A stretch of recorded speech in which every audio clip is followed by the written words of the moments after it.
like the waves. Oh, sing it loud, yo, Captain Lyric Sky. This is how to get crystal clear and pretty much odor-free ice cubes. So this could be applicable for your side-by-side. You know, you got a freezer with an ice maker, you've got a refrigerator. Or this could be like I have, both the refrigerator with the ice maker and then also a freestanding ice maker, both of which I'm feeding off of this same reverse osmosis system. So what I'm going to do within this video is talk in non-technical terminology how to achieve crystal clear, just excellent tasting ice, not just the ice, but the water, you know, your water dispenser that you probably have in your refrigerator, how to achieve that. And it's not that difficult. The thing is, a lot of installers, they're probably going to sell extremely expensive units that they've marked up the price. They're probably going to have an extremely expensive labor charge. They're probably only going to sell you their preferred reverse osmosis system, which is probably priced at a radically greater premium. But what I'm going to share with you is just, you're Jane, you're Joe, you're whomever, and you just want to do it yourself. You want to install your own reverse osmosis system so that you can achieve crystal clear ice, great tasting ice, and then also great tasting water in your refrigerator's water dispenser. So there's a few things that you're going to want. And again, I'm not going to get overly technical here, but I'm going to explain. If I don't explain it well, comment below and I'll try to post a video response to your question or questions. But you'll see here, this is one of the main components, and we're going to go and talk about all of this in non-technical depth. But this right here is a reverse osmosis system. So think of this as your refrigerator filter or your ice maker filter, because what's happening, these multiple filters, 1, 2, 3, 4, those are filtering the water much better than most any filter that might come included with a refrigerator might. So you're getting reverse osmosis filtered water. These are easy to replace. They have different replacement intervals. You just pop this top off. I'll post a separate video and show you how to do it. Essentially all you're doing is unscrewing and screwing the new ones in. It's super simple, and actually check the link within this video's description. You'll probably find the cost of the unit, which at the time of filming this video comes with all the filters, but even when you look at the cost of the replacement filters, you're going to say, man, that's not that much. And the intervals that you have to replace the filters, it varies. I mean, some of them are a few years. I mean, so it's not it's for the quality and the removal of any odor from your water, your ice cubes. This does a phenomenal job. And you'll probably find that if you compared the price of not just the system itself, but also the replacement filters within the upcoming years, and compared that to what a single filter for your refrigerator might be, your refrigerator with ice maker, you're probably going to find, man, why did I do this sooner? So this right here is what I've linked within this video's description. Now, this comes with a sufficiently sized tank, but if you're like me and you're running not only a refrigerator's built-in ice maker, but you're also running a freestanding ice maker, or maybe additional refrigerators in your residence, depending how many devices you have. Devices, I mean a refrigerator that's dispensing water and or ice, a freestanding ice maker that's dispensing ice. Maybe you've got a faucet that you want to and you can do that. It comes with this kit comes with a faucet that you can mount and have your reverse osmosis filtered drinking water. But for me, that wasn't necessary, because I can just walk up to the refrigerator and use the refrigerator's built-in water dispenser, and I've got this running, which we're about to explain here in a minute. I've got this reverse osmosis filtered water running to my refrigerator/freezer combo. So that's providing the refrigerator drinking water reverse osmosis filter, which, by the way, for my refrigerator, and this varies among brands, but a lot of refrigerators that likely came with a a refrigerator manufacturer provided water filter, say General Electric, Samsung, etc., what you'll probably find is that you might, depending upon the brand and model of your refrigerator, you might be able to install what's called a bypass filter instead of a traditional filter within that refrigerator, meaning that there's not a filter that's being replaced, it's bypassing it because it knows that you're using reverse osmosis filtered water. So that's another value add. Now, this tank, and I've linked it within this video's description, like I said, the tank that comes with this kit gets the job done. I mean, if you're just using, a faucet, your refrigerator and your refrigerator's ice maker, the tank that comes with it is probably going to be more than sufficient. But since I'm using, and check out my separate video for my freestanding ice maker, but since I'm using that freestanding ice maker, I want a surplus of water. So with this tank, and I oversized it, there's no doubt, but the price, like I said, I linked it within this video's description. It's very affordable, but I've got an excessive amount of reverse osmosis filtered water. So think of it this way. And like I said, I wasn't going to get too technical. I'm going to keep this conversation. There's probably some people like, man, you just keep rambling, you're trapped. Well, you're watching this video. You want the information or do you not? So water comes in from your city or wherever you get your water from. It goes into the reverse osmosis system. Once it's been filtered by the reverse osmosis system, that water is then in this storage tank. This storage tank, you may have a bigger storage tank. You may opt for a smaller storage tank. That's up to your, depending upon how many endpoints, how many faucets, whether it's an ice maker, drinking water dispenser, and how many people are using it at the same time. If you've got a full house of people, you may need a bigger tank if you've got more rapid water and ice consumption.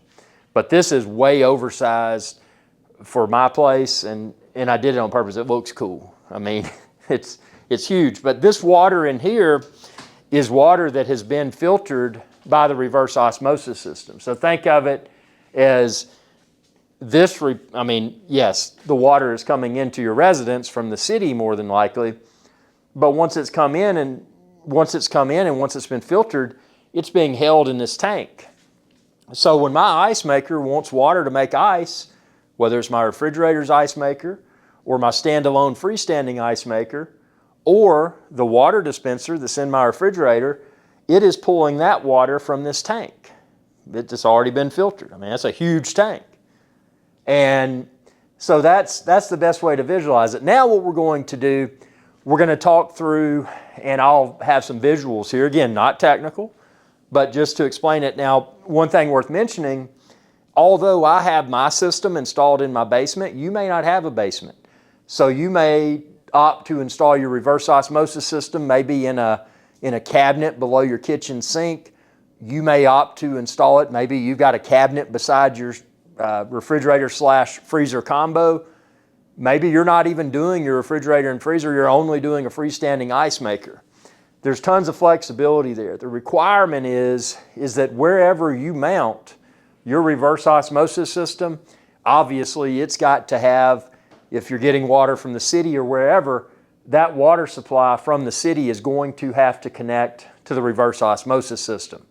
And then it goes without saying, the reverse osmosis system is going to have to connect to the tank. Now, one thing you could do, you could have the tank at a significant distance from the reverse osmosis system. So maybe the kitchen, below your kitchen sink, the cabinet, is only big enough to accommodate the reverse osmosis system. Well, maybe you run a line, drill a small hole in the wall or whatever, and run a line and put the storage tank for the water elsewhere. That's an option. But for me, because I've got a basement, I feel that I've got the optimal configuration as you're about to see.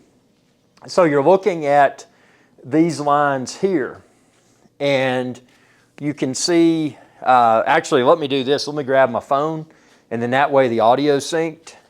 And like I said, I'm not going to get overly technical with this, but what I am going to do is have it to where in real time, as I'm talking about these various components, you're seeing what I'm talking about. So here we go.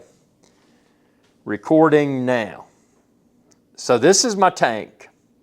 You can see the tank, and then this line this blue line, and I would recommend you label them. Blue line is the faucets, and you notice that I put an on-off valve in there. This line is very easy to work with, by the way. It's basically you cut it straight, you stick it into these little clips, and it's pretty much idiot proof. So do-it-yourself type installation is likely easily doable.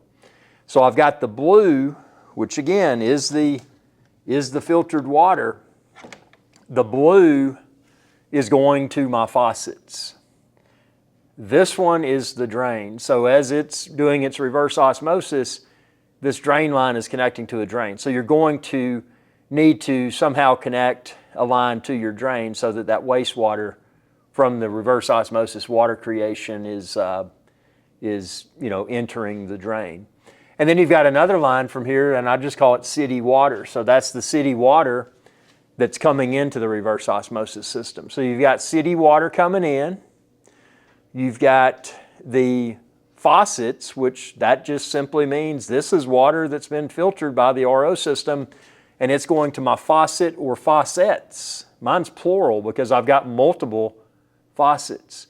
And then if you follow that line, and actually, it changes color. You don't have to change color. You could use different colors of this line if you want to. This line's very affordable, and I've linked it within this video's description. Likewise, if you want to do, you can see here I've got a little connector to where I go in multiple directions.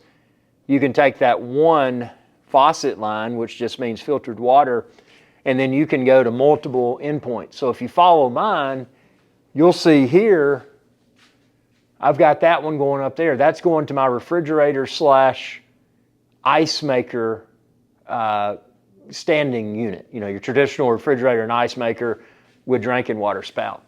But then when you follow this, you'll see that I've got another line that's going way down here, man. It's going way down here. See that little white line up there? And where that white line is going is, see that hole in the floor? There it is. There's the other white line. That's where my freestanding ice maker is.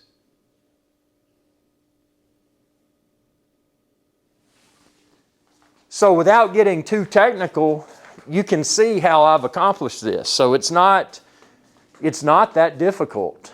And obviously you could probably find an affordable plumber and explain what you want them to do. Heck, show them my video. Say, hey, this is how Iric's guy set up his reverse osmosis system for his freestanding ice maker and his refrigerator slash ice maker slash drinking water standard refrigerator. And they can make easy work of this. But the bottom line is, if you're confident enough to connect these little pipes, and I've linked them within this video's description, you can get different lengths of it. It's not expensive. It's obviously drinking water safe piping. And you can connect it depending upon your desired setup, however you want to connect it. But like I said, I've got mine in the basement. Number one, it's out of sight, it's out of mind, and it's easy to work on. Not that I expect any of this pipe to degrade, but unfortunately most everything degrades. So in the event that anything starts to leak, me having this in the basement is great because I can easily see the puddling up of the water. And then I can replace if some of that piping degrades over time, or the connectors, if they degrade, I can identify what broke and then replace it with new piping and or new connectors. So if you've got a basement, that is likely your optimal place to place your RO water, filtered water, holding tank, as well as your reverse osmosis system. But like I said, you can do it beside your sink, down from your sink. Maybe you've got a cabinet on the far side of your kitchen and it's huge and it's not used. You could run from your, well, if you're using your refrigerator, for example, refrigerator slash ice maker combo, you could run a line from there through the cabinetry in your kitchen and then put it into the cabinet, way in the corner or wherever that is not being used for anything else. So I can't speak for your individual setup because every home is different. Maybe you're installing in a business every installation location is different. So that's something I don't know. But I just showed you how mine's set up, how simplistic it is. I think that I did a reasonably decent job of explaining it non-technically with the visuals of how I've got everything routed. And you know, at this point, you're probably like, man, that guy just sold me. Well, if I did, thank you. And please consider shopping my links. Expand this video's description and click the links there. Like I said, I got the RO system. I've got the larger tank. You may not need the larger tank. The tank that comes with it may be more than sufficient for your installation. I've got the piping, various connectors listed. Heck, I've even listed my freestanding ice maker like I use. If you haven't installed one of those, you're missing out, because if you want nugget ice, often referred to as sonic ice as well, that's a game changer. You got an excessive amount of ice, and with the RO system, the reverse osmosis system, you're getting a surplus of crystal clear and odorless ice. I don't notice any odor when I smell it because it's been reverse osmosis filtered. So hope this video helped. Again, if you have questions, comment down below. Maybe you've already purchased all of your equipment. If you did, I'm kind of bummed, because it would have been cool if you had been able to shop my links.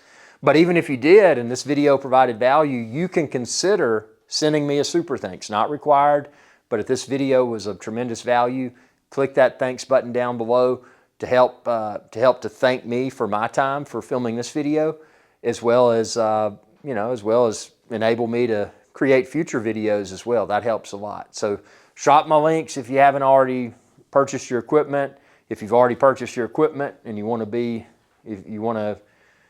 very generous and say, hey, that helped me a lot, you know, here's you a super thanks. Not required, but feel free to do so. And most importantly, ask your questions, because I will try to respond to your question or questions within upcoming videos. And be sure to subscribe, ring that bell when you do, and that'll notify you whenever I post another video. Y'all have a good day. Hey y'all, Irix Guy here. I hope you enjoyed this video, and please be sure to subscribe to my channel, and when you do, ring that bell icon to be notified whenever I post another video. Thanks for your viewership, and y'all have a good day.